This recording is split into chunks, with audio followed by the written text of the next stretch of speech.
एक बार की बात है। एक सफल व्यापारी था जिसके पास हर सुख सुविधा मौजूद थी। धन दौलत की तो जैसे बाढ़ आ गई हो। पूरे शहर में उससे बड़ा कोई नहीं था। ये सब उसने अपनी मेहनत और लगन से कमाया था।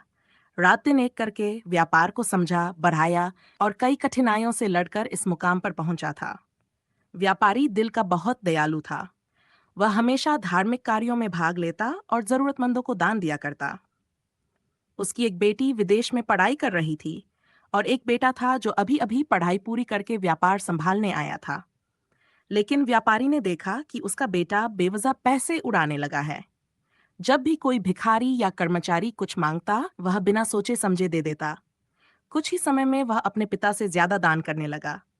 एक दिन व्यापारी ने उसे बुलाया और कहा, तुम मेरी मेहनत की कमाई को बेवजह लुटा रहे हो। क्या तुम्हें पता है दान कब करना चाहिए और क्यों करना चाहिए?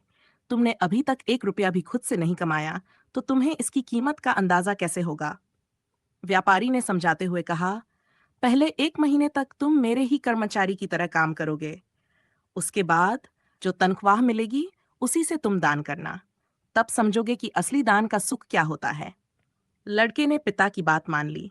उसने पूरे महीने कड़ी मेहनत की। जब उसे पहली तनख्वाह मिली तो उसकी खुशी का ठिकाना नहीं था। उसी तनख्वाह में से उसने कुछ पैसे दान किए और उस दान से जो संतोष और खुशी मिली, वह पहले कभी महसूस नहीं की थी। लड़के ने पिता से कहा, आप सही कहते थे। मेहनत से कमाए पैसे का दान करने में जो सुख है, वो किसी और चीज में नहीं।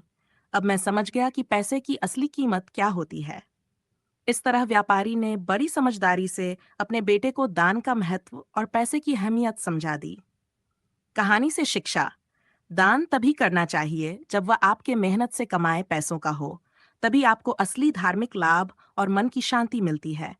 जब तक हम पैसे कमाने की मेहनत नहीं करते, हम उसकी असली कीमत नहीं समझ पाते।